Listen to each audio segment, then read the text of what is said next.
З нами на сувязі кіраўнік народнага антыкрызіснага ўправлення Павел Латушка. Вітаю вас. Добрый вечер. Спадару Павел, давайте спынім нікому не патрэбнае супрацьстаянне, кажа Лукашенко. Як вы прачытваеце гэтыя словы?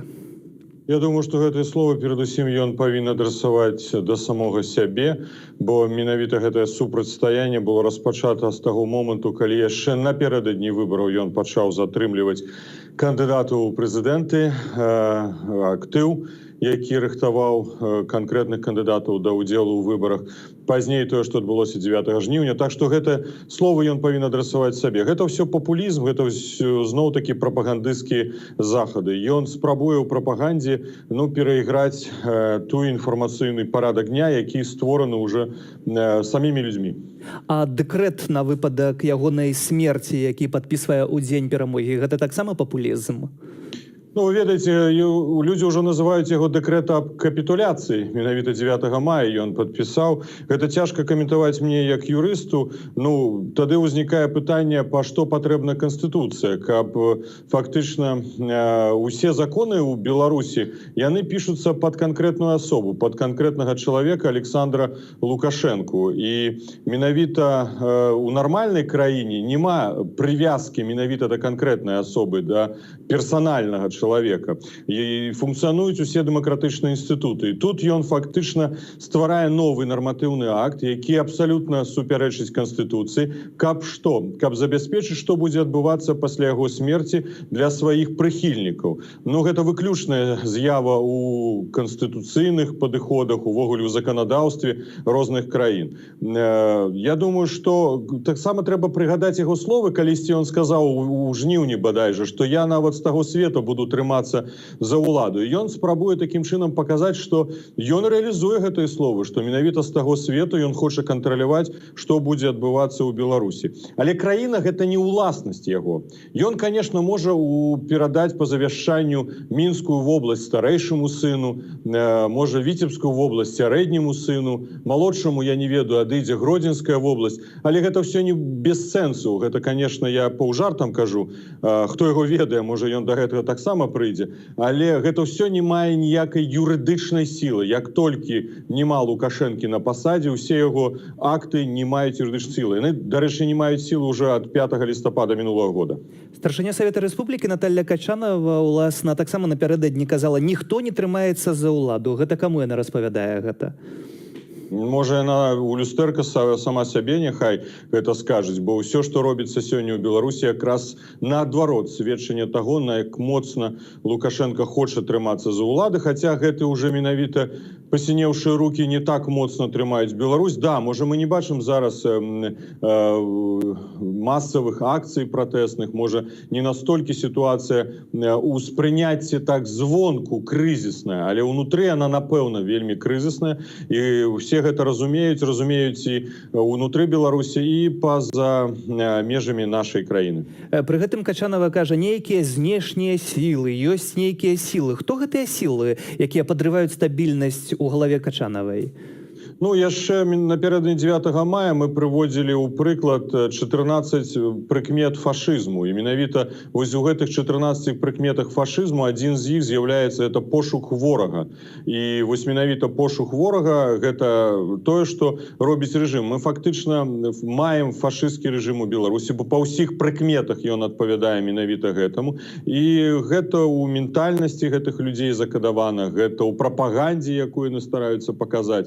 Але мы ж таксама з вами бачым, бо людзей, якія былі на святкаванні побач з Лукашенко, гэта ж была спецыяльна зарганізаваная група людзей. Гэта людзі, якія ішлі па прапусках. Гэта людзі, якім плацілі. У парку Чалюскінца, у парку Горкага, у Лідзе мы бачылі гэтыя здымкі. Фактычна за агароджа ён арганізаваў гэтае свята. Народнае свята, якім павінен быць дзень перамогі, хаця перадусім гэта ўсё ж такі не свята, а менавіта страшэнная падзея таксама. І жаль ад таго, колькі людзей загінула падчас вайны, але ўсё ж такі гэта павінна быць народнае мерапрыемства. Вось народнага мерапрыемства у яго не атрымалася. Вы заклікалі да народнага мерапрыемства, да акцыяў, але мы не бачылі не тое, што масавасці, амаль што ўвогуле іх не бачылі. Акцыі праваліліся? Не, я так не лічу, но, конечно, калі паглядзець на тое, для мяне было незразумела, чаму толькі народнае антыкрызіснае ўправленне, бадай я ўдзячны таксама былому кандыдату ў прэзідэнты Валерыю Цэпкала, падтрымалі гэтую акцыю. Мы лічылі, што гэта найбольш бяспечны, зручны спосаб паказаць, што мы ўсе разам. І мы вельмі актыўна кантактаваліся з дваравымі ініцыятывамі. І, па-першае, беларусы паказалі актыўнасць. Па-першае, мы бачылі, колькі сімволікі было вывешана ў розных гарадах, раёнах Беларусі. Гэта дзесяткі гарадоў і раёнаў. Мы бачылі феерверкі, салюты, як вечарам 8, так у 23:34 і 9 мая, траўня. Так што людзі паказалі сваю актыўнасць. Нам пісалі актывісты двароў, каардынатары, што выходзіла ў пазначаны месцы, якія яны самі акрэслілі, вялікая колькасць людзей. Да, можа, не сабраўся марш, але мы же з вами разумеем, што на сённяшні дзень, па-першае, і людзі здэматываваны ў нейкім сэнсе у сувязі з тымі вялікімі пагрозамі, якія нясе за сабой удзел у маршы. А з другого боку, конечно, я бы хацеў бы звярнуцца і да ўсіх палітычных сілаў, да тэлеграм-каналу, падтрымліваць падобныя падзеі. Бо калі мы кажам пра інструменты ціску на ўладу, адзін з галоўных інструментаў з'яўляецца менавіта наш унутраны пратэст, наша унутраная незгода на тое, каб рэжым далей кіраваў Беларусю. Так што я не сказаў бы, што гэта праваліўся пратэст. Мы просто реально ацэньвалі таксама, на што маглі разлічваць. І ў цэлым я хацеў бы падзякаваць усім беларусам, якія нават уночы мне расказвалі, бегалі ад патрулёў вайсковых, каб павесіць стужкі бел-чырвона-белыя. Гэта людзі робяць, гэта героі нашага часу. Гэта партызаны сёння, сапраўды, у большасці партызаны. Але дзякуй вам і за гэты ўчынак. Вялікі дзякуй. Спадару Павел, перад днём перамогі я размаўляў таксама са спадарыняй Ганнай Красулінай, прэсавай сакратаркай Святланы Ціхановскай, задаваў гэтае пытанне, ці ёсць супраца, ці кабінет Святланы Ціхановскай заклікае таксама да гэтых акцыяў. Яны неяк абмежаваліся, сказалі, што не заклікалі, не прымалі ў гэтым удзелу. Тут тады ўзнікае пытанне, калі вас падтрымаў Валер Цапкала, ці апазіцыя адзіная, ці у нас апозіцыя гаворыць адным голасам? Ну, пытанне, конечно, мы говорим одним голосом, бо мэта у нас одна. Калі ёсць некаторыя ось прыклады, якія ёсць, я сказаў, што важна, каб тут быў агульны голас, але мы таксама, ну, наколькі я могу адкрыта сказаць, ведаем, што Светлана Ціхановская ў прынцыпе не заклікае да ўдзелу ў акцыях. Тут важна была хутчэй роля тэлеграм-каналаў. І вось мы разлічвалі на тое, што ўсе тэлеграм-каналы падтрымаюць, яны чамусьці ўзялі паузу, і пазней, калі уже ў дзень 9 мая нават не хацелі публікаваць і здымкі з тых мерапрыемстваў, якія адбываліся дзякуючы актывістам, беларусам, якія не здаюцца, героям Беларусі. Але ўсё ж таки увечары гэта сітуацыя выправілася, і большасць тэлеграм-каналаў усе эту інфармацыю прадставіла. Так што дзякуй тэлеграм-каналам таксама. Дарадца Святланы Ціхановскай Франак Вячорка кажа, мы гатовыя да дыялогу, але рэжым не гатовы. Але рэжым ніколі хіба не праяўляў сваю гатоўнасць, то колькі нам чакаць гэтай гатовасці? Ну, таму тут ёсць, можа, трошкі у нас розныя падыходы. Мы лічым, што да дыялогу можам прыйсці толькі ціскам, і толькі сістэмным ціскам на міжнародным накірунку і на ўнутраным накірунку. Гэта два галоўных накірунка. Галоўны тэзіс, гэта пакуль Лукашенко не зыдзе, мы не павінны змяншаць ціск. І вось тут наш акцэнт на сённяшні дзень, мне падаецца, галоўнае скіраваць на незалежнасць і суверэнітэт нашай краіны, які сёння з'яўляецца пад пагрозай.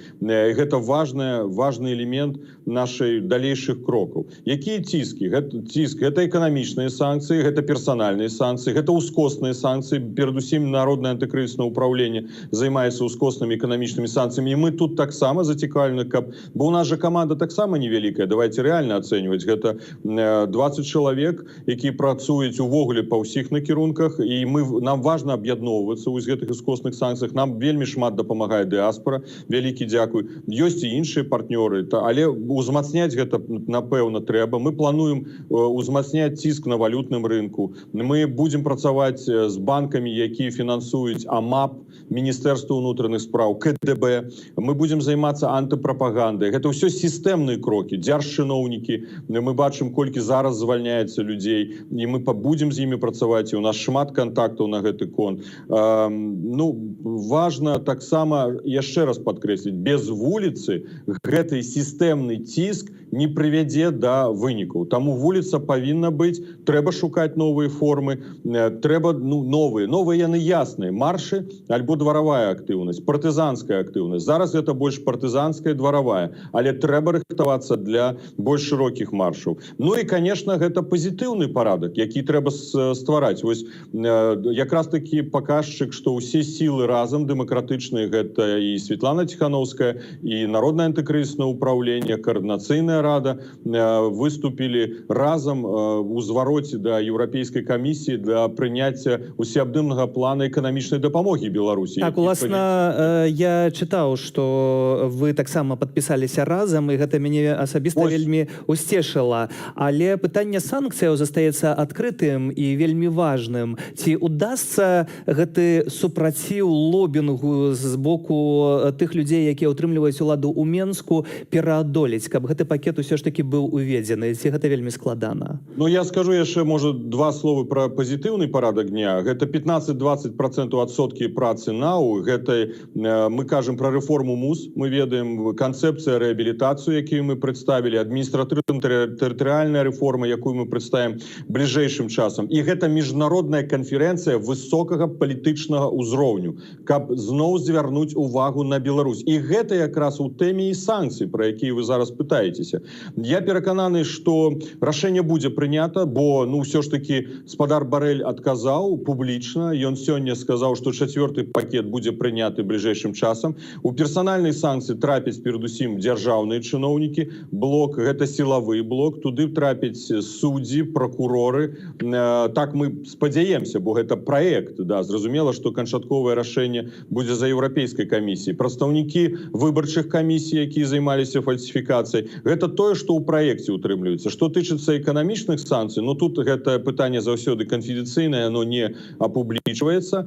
Што тычыцца амерыканскіх санкцый, мы з вами ведаем. Таму ўсё ж такі санкцыі таксама гэта і ў нашых руках шмат якіх праектаў. Чым займаецца Народнае антыкрызіснае ўпраўленне? Канкрэтнымі кампаніямі, банкамі, фінансавай сістэмай, валютным рынкам. Вось тут мы будзем бліжэйшым часам прапаноўваць беларусам менавіта дадатковыя інструменты ўздзеяння. І тут вельмі актыўную роль адыгрывае наша дыаспора. Мы з імі кожны дзень, кожную гадзіну, кожную хвіліну ў кантакце. І вось тут, калі ёсць ідэі ў людзей, калі ёсць ініцыятывы, якія гатовы да нас далучыцца ў гэтым кантэксце, мы будзем толькі вітаць. Мы за аб'яднанне заўсёды.